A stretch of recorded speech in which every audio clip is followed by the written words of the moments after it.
I got reborn right back to when I was framed for being a creep. I looked at those two familiar twisted faces, heard those shrill voices in my ears. I calmly rolled up my sleeves, then raised my fist while they stared in shock. Smack! That crisp sound drowned out all the subway noise. The whole car went dead silent. Everyone was stunned. Susan clutched her face that was already swelling up, eyes bulging out. A few seconds later, she screamed like a pig getting slaughtered. Ah, you dare hit me! You loser, how dare you touch me! She lunged at me like a psycho. I sidestepped, lifted my foot, and kicked Yeling right in the back of her knee. She was the one holding up the phone. Yeling screamed and dropped to her knees. One down. I turned around, grabbed Susan's wrist as she swung at me again, and backhanded her even harder. She spun half a turn from the slap and landed on her ass next to Yeling, blood at the corner of her mouth. Gasps echoed through the car. I calmly straightened my wrinkled suit collar. Last life I couldn't defend myself no matter what I said. This time I speak the only language they understand. How could you hit a woman? Some guy stepped up to call me out, trying to play hero. They framed me, didn't you see that? I didn't see them frame you, but I saw you hit them. I couldn't help but laugh. So if you didn't see it, it didn't happen? The guy's face turned red, completely speechless. Whatever, man, hitting women is wrong. If you got nothing to hide, why'd you swing first? Just then, a guy in a subway security uniform pushed through the crowd. Who started the fight? He saw two women on the ground, rushed over to help Susan up, looking all concerned. Miss, are you okay? Zhao Lijun. I knew this guy. Last life, this simp snatched my phone and swore the cameras were broken, made sure I could never clear my name. Susan saw her savior and turned on the waterworks. Officer, it was him. He was taking creep shots of us, and when we caught him, he attacked us. Zhao Lijun pointed right at my face. Hand over your phone! I smiled until he got uncomfortable. Why should I? Because I saw you assault them. I didn't bother arguing. Pulled out my phone and dialed 911. Hello? I'm on the subway being falsely accused of taking creep shots. They're trying to take my phone. The whole car froze. Zhao Lijun frowned. What game are you playing? I hung up and looked him dead in the eyes. First, you're not a cop. You have no authority to order me around. Second, don't give me that BS about broken cameras. There's more than one camera in this car and more than one person recording on their phones. My eyes scanned the crowd and paused on a young guy in the corner wearing a cap, quietly lowering his phone. Last life, his video cleared my name after I was already dead. This time I'm putting the truth on the stand early. The air in the police interrogation room was stuffy. An old AC unit hummed in the corner. The officer taking my statement was named Ma. Mid-40s, bags under his eyes. He kept tapping his pen on the desk, radiating irritation. So why'd you start swinging? I told him everything. They verbally attacked me first. I defended myself. That's self-defense. Self-defense? His pen slipped. You nearly broke her nose. You call that self-defense? The law doesn't say I gotta stand there and take it when someone's screaming in my face. Officer Ma leaned forward. Chen Pingan, I suggest you fix that attitude. They're charging you with assault. If the injury report comes back serious, you're looking at years in prison, your whole future gone. Same old script. Last life, right here, same exact words. That's how they nailed me to the cross. Later, I found out Susan was an influencer who specialized in scams. Her uncle, some city official, was her biggest backer. But this time's different. I looked at Officer Ma. Officer, I'm filing charges too. Defamation and false accusations. They fabricated lies in public and spread them maliciously. Serious violation of my reputation. Severe emotional distress. Officer Ma's face darkened. You're trying to turn this around on them? I'm just stating facts, protecting my rights. Facts? The fact is you injured someone. I ignored him. That security guard Zhao Lijun?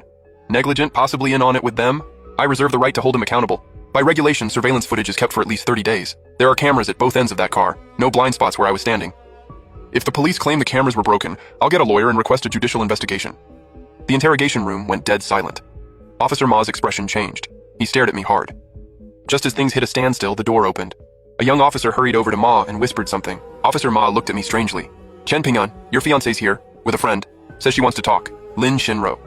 That name was like a rusty needle scraping across my heart. Last life, she was the last light I tried to hold on to. But when the online mob came for me, she bailed. Her last message before blocking me, I still remember every word. Chen Pingan, you disgust me, we're done. Don't even think about getting that engagement money back. And now here she was with a friend. I knew exactly who. Let them in.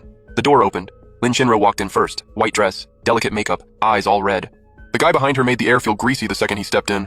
Jia Defang, college classmate, rich kid from a demolition payout family, always buzzing around Lin Shinro like a fly, decked out in designer gear, Richard Mille on his wrist gleaming obnoxiously under the dim lights. I laughed when I saw him. Perfect. All my enemies from my past life gathered in one room. Lin Shinro saw my cuffs and the tears started flowing like tap water. Pingan, how could you hit someone? Do you know how big this has gotten? Straight to accusations. I said nothing, just watched her perform. Jia Defang chimed in. The internet's going crazy. They're calling you a violent pervert creep. Where does that leave Zinro's reputation? As he spoke, he casually put his hand on her shoulder. She didn't pull away, actually leaned into it. Watching this, my heart went cold. Last life, I fell for their whole it's for your own good act. Wasn't until I got fired and drowned in debt that I saw their engagement announcement. They were the real couple. I was just the idiot. It's really that big? My voice was calm. Big! It's massive! Jia Defang pulled out the latest iPhone and shoved it in my face. Look, you're trending. You're famous now. There I was in HD. The two women's faces were blurred. The comments section was on fire. Pinned at the top, my ID, address, and workplace. Everything below was people tearing me apart. Lin Shinro was trembling. Just apologize and pay them off. If they post a forgiveness statement, this can still be fixed. Jia Dafang jumped right in. Ping An, take some advice from a bro. Just apologize. I did some digging. That Susan girl has connections. You can't fight her. Public apology, throw some money at it. This all goes away. He paused. If you don't have the cash, I can lend it to you. Standard market interest. Playing the good guy now. Standard interest? That's loan shark territory. Ping An, are you listening? When I didn't react, Lin Shinro got more anxious. Dafang's offering to help you. Why are you just standing there? Say yes. You want to wait until your company fires you? Her face was full of disappointment and fear. So my innocence and dignity meant less than a job. She didn't care about my reputation. She just didn't want it affecting her. The door swung open again. Officer Ma slapped some papers on the table. Chen Ping An, this is a settlement agreement. They want 500 grand and an apology video. Sign it and this is over. 500 grand. Same number as before. Last life, they pressured me the exact same way. Hurry up and sign! I didn't look at the papers. Stared at Lin Shinro. Lin Shinro, do you believe me? She froze. Dead silence.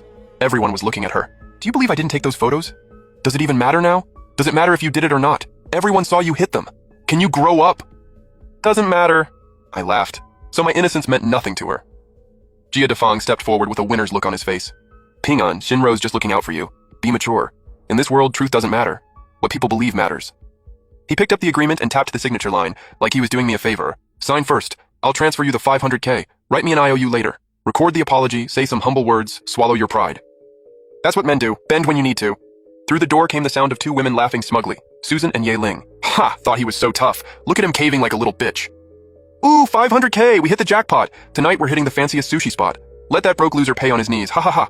Their voices weren't loud, but every word stung like a needle. Everyone pretended not to hear. Officer Ma knocked hard on the table. Hurry up and sign! Stop wasting time! I looked at everyone in front of me. The fake good guy trying to crush my dignity with money. The fiancé pushing me to plead guilty. The cop twisting black into white. And those two women outside celebrating early. They all wove this web together, trying to drag me step by step into the abyss.